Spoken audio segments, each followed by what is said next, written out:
You've been doing everything right, working harder than everyone around you, staying humble, not bragging, deflecting compliments, letting your effort speak for itself, and you're still invisible. Meanwhile, you keep seeing it happen. Someone who isn't even as capable as you, but louder, more present, more visible, keeps getting the opportunities, the attention, the recognition. And you're there, watching from behind, wondering how this keeps happening. And here's the part that stings. You were told this was the right way. Stay humble. Don't brag. Let your work speak for itself. Pride comes before a fall. Humble people earn respect. That was a lie. Humility doesn't earn respect when you're unknown. It earns silence. It earns being passed over. It earns watching someone else live the career you should have had. Because here's what they didn't tell you.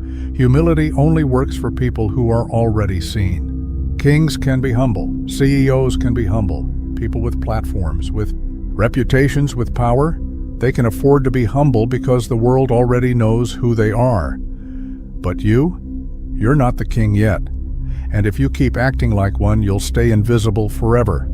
Humility isn't a virtue when you're unknown. It's a death sentence. Niccolò Machiavelli understood this 500 years ago when he wrote The Prince. He said, "Men in general judge more by the eye than by the hand." Translation, what people see matters more than what you actually do. If they don't see you, you don't exist. Your talent doesn't matter. Your work ethic doesn't matter.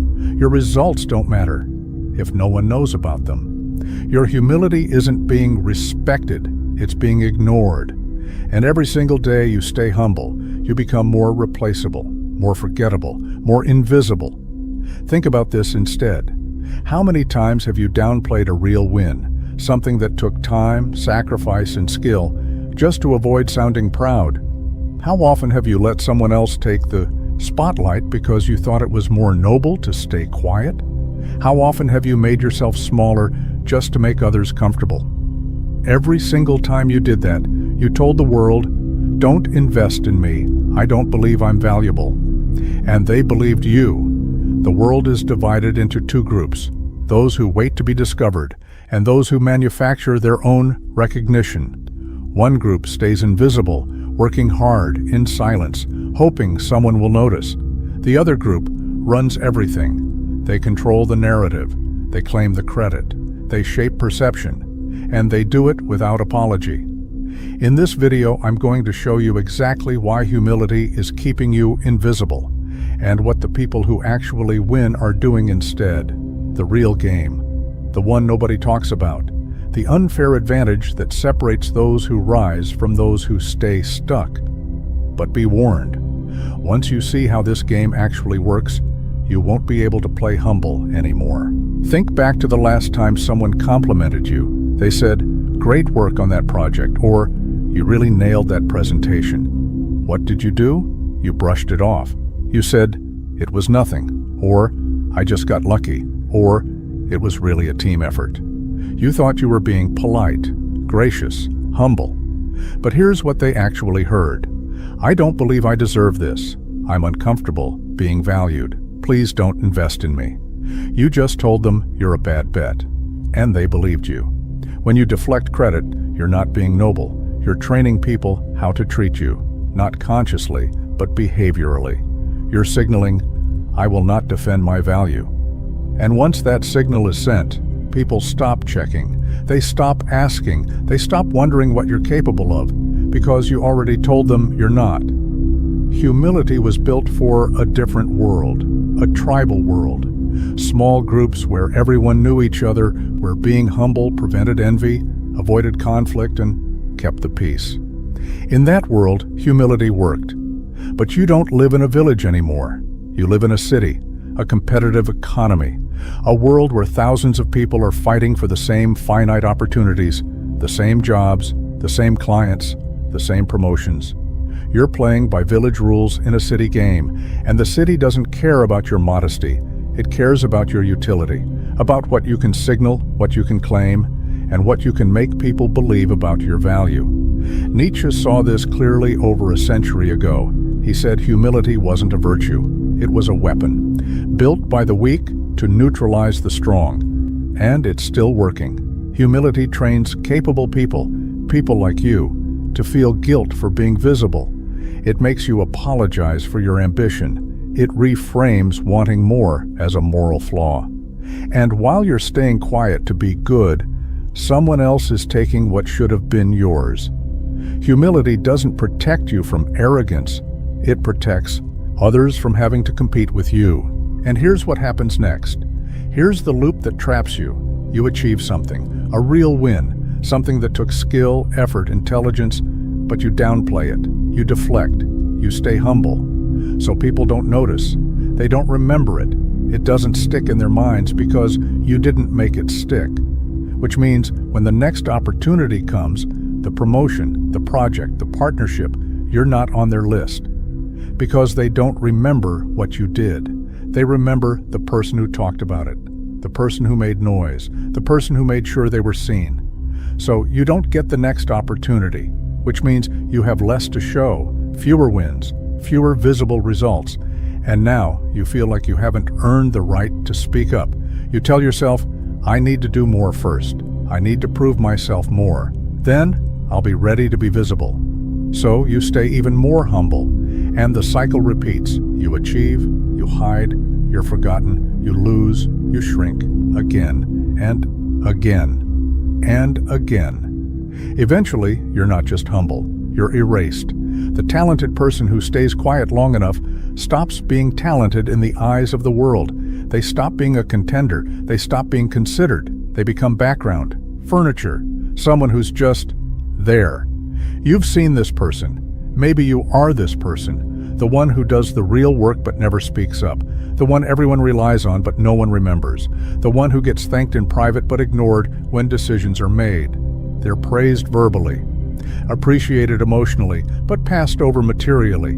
They're not promoted, they're not chosen, they're not invited to the table where it matters. Because in a world drowning in noise, silence is not interpreted as depth.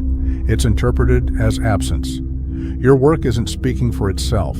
It's being ignored because no one knows it exists. And I know what you're thinking. If I just keep working hard, if I keep getting better, eventually someone will notice. My work will speak for itself. That's the lie you've been telling yourself. The comforting story that lets you stay quiet, that lets you avoid the discomfort of being seen. But ask yourself this: who is this magical person who's going to discover you? Is it your boss? They're managing 12 other people and fighting fires all day. They don't have time to search for hidden talent. They promote the person whose name they remember, the person who made sure they were visible. Is it a recruiter? They're scrolling LinkedIn for people who already look successful, who have visible wins, endorsements, a presence. They're not digging through the shadows looking for someone who stayed quiet. Is it a client? They're choosing between you and someone who confidently sold themselves, who made it easy to say yes, who projected competence and value without apology. The brutal truth is this: no one is searching the shadows for hidden gems. The world is overwhelmed, saturated, drowning in talented people. There are 1 million people as skilled as you, as hardworking as you, as capable as you. The ones who get discovered, they didn't wait to be found. They made themselves impossible to ignore. Your humility isn't a strategy, it's a prayer. And prayers don't get you promoted. They don't get you clients. They don't pay bills. Robert Greene said it plainly in the 48 Laws of Power: invisibility equals powerlessness. You cannot be chosen if you cannot be seen. You cannot be selected for opportunities you're not visible in. You cannot win a game where no one knows you're playing. While you're waiting to be discovered, the world is moving on without you. And here's what makes this worse: the system isn't broken. It's working exactly as designed. Power does not hate humility, it exploits it. Organizations, institutions, hierarchies, they need people who do the work, don't ask for credit, wait their turn, and feel guilty about advocating for themselves. These people keep the machine running. That's why humility is praised from above. It keeps you stable, quiet, manageable. The loud rise, the humble maintain. You've heard it 1,000 times. We value humble team players. But watch closely. Watch what actually happens. They want humility from you, not from themselves. The same manager who tells you not to brag? That's the one taking credit in the executive meeting, the one positioning themselves, the one making sure their name is attached to every win. They're not humble, they're strategic, and they're keeping you humble so you don't compete with them. You've seen this play out. The person who stays humble gets praised verbally. Great job. We really appreciate you. Couldn't do it without you. Rewarded emotionally, a pat on the back, a thank you email, but ignored materially. No promotion, no raise, no seat at the table. They're thanked, not elevated. Because humility doesn't change how people respect you, it changes how people use you. The humble person becomes the reliable worker, the one who's always there, the silent contributor, the background stabilizer, not because they're respected, but because they don't resist being used. Think about it. When was the last time someone humble was chosen to lead? To represent the company? To be the face of something important? They're not. Because leadership requires visibility, and visibility requires claiming space. And humility teaches you to shrink, not expand. People appreciate the humble person the way you appreciate electricity in the wall. You don't think about it. You don't thank it. You just expect it to be there when you flip the switch. And you only notice it when it stops working. In the old world, you could be great in private and eventually get discovered. But we don't live in that world anymore. We live in the attention economy. And in the attention economy, the person who controls attention controls opportunity. Your skill doesn't matter if no one sees it. Your results don't matter if no one knows about them. Your value doesn't matter if it's invisible. Humility is a voluntary blackout. You're turning off the lights and wondering why no one can find you in the dark. Studies show that people admire humility. They view humble individuals as virtuous, as morally good, as psychologically well-adjusted. But they don't associate humility with leadership. They don't associate it with influence. They don't associate it with power or visibility. Humility feels good. But it doesn't signal competence. It signals invisibility. We're no longer in the meritocracy era. That ended decades ago. We're in the visibility era, and in this era, being the best doesn't win. Being seen as the best wins. The person who knows 60% of what you know but promotes themselves at 120% volume will leapfrog you every single time. Not because they're better, but because they're easier to find, easier to remember, easier to justify choosing. Loudness beats skill in a noisy world. Not because loud people are more talented, but because decision makers are lazy, not evil, efficient. When they need to fill a role, hire a consultant, choose a partner, they don't have time to search the shadows for hidden talent. They pick the obvious choice, the person who's already visible, the person whose name they've heard 3 times this month. That person isn't you, because you're still being humble. And here's the part that will make you angry. Humility is a luxury belief. It only works for people who are already seen. There are 3 phases to this game. Phase 1, you're invisible. You have no reputation, no platform, no name recognition. In this phase, humility is suicide, because no one knows who you are. If you stay quiet, you stay unknown. Forever. Phase 2, you're building. You have some visibility, some reputation. People are starting to know your name. In this phase, humility is still dangerous, because you're not established yet.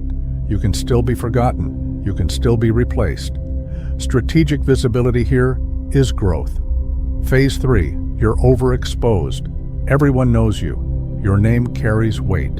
Your work has a massive platform. In this phase, humility is relief. It's rest. It's stepping back because you've already claimed the space. Here's the trap. The people telling you to stay humble, they're in phase 3. They're already famous, already wealthy, already established. They say stay humble because they can afford to. Their humility doesn't cost them anything. The world already knows who they are. Their name is already in circulation. Their work already has a platform. But if you're in phase 1 or phase 2 and you follow their advice, you'll stay exactly where you are. Invisible. Think about it. A billionaire says, "I'm just lucky. I don't deserve this." People call him graceful, humble, admirable. A jobless man says, "I don't like talking about myself. I prefer to stay quiet."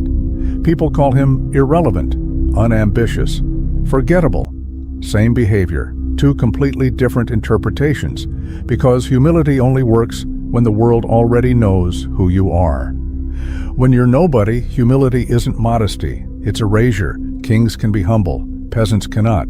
And right now, you're not the king, so stop acting like one. So, what do powerful people actually do? Because they're not sitting around being humble, they're playing a completely different game. And the rule they follow is simple. You are not what you achieve, you are what people know you achieved. If they don't know, it didn't happen. Your results don't exist in a vacuum. They exist in perception. And perception is controlled by visibility. While humble people wait to be recognized, powerful people manufacture their own recognition. While you downplay your wins, they claim credit, loudly, repeatedly, without apology. While you stay quiet about your value, they control their image, their narrative, their perception. Machiavelli said it plainly, "It is better to be impetuous than cautious." Translation: the world doesn't reward the patient and quiet. It doesn't reward those who wait their turn. It rewards those who take, those who act, those who claim, those who refuse to be ignored. They self-promote without shame. They don't call it bragging. They call it positioning. They call it building a brand. They call it making sure the right people know what they bring to the table. They know exactly when to claim credit. Not every time, but at the moments that matter. When the decision makers are listening, when the opportunity is being discussed, when their name needs to be in the room, they understand that perception creates opportunity.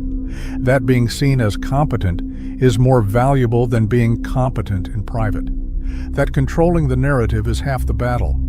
And they make themselves visible, repeatedly, consistently, until they cannot be ignored. Not once, not when they feel like it, not when they've earned it, all the time. Because they know that memory is built through repetition, that familiarity creates trust, that the person whose name comes up 3 times this month is the person who gets the call. And it's not just what they say, it's how they move. Watch a powerful person enter a room. Direct eye contact, open posture. They take space without apologizing. Their voice carries. They don't ask permission to speak. They speak and let others adjust. Now watch a humble person. Eyes down, shoulders slightly hunched. They take the smallest chair. They speak softly. They wait to be invited. They apologize for existing. "Sorry, can I just squeeze by?" "Sorry, do you have a second?" "Sorry to bother you, but..." Both could have the exact same resume, the same skills, the same results, but one is remembered and one is forgotten. Because your brain reads body language faster than it reads credentials. Confidence is processed in milliseconds. Competence takes minutes to assess.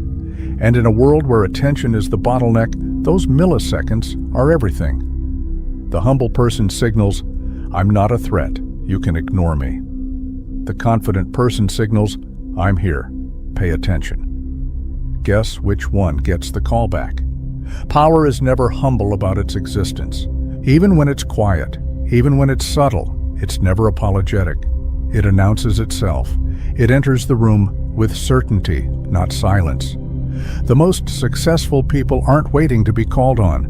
They're not hoping someone notices. They're not praying for permission. They're calling themselves in, repeatedly, consistently, unapologetically, until the world cannot ignore them. And here's the final truth nobody wants to say out loud. Humility is only useful after you've been seen. Before that, it's suicide. Be loud until they know your name. Be humble after they spell it right. You don't lose because you're not talented. You don't lose because you're not good enough. You don't lose because the world is unfair. You lose because you're still waiting for permission, and no one is coming to give it to you. Stop waiting. Start taking. Now I want you to do something. Go to the comments right now and write one sentence. Today, I choose to be visible. Type it, post it, lock it in. Not for me, for yourself. Let that be your declaration the moment you stop playing small. And if this video gave you permission to stop shrinking, if it exposed the game you've been losing by being humble, then support it. Like this video, subscribe to the channel. This space is for people who refuse to stay invisible while the loud ones take everything. Welcome to the game.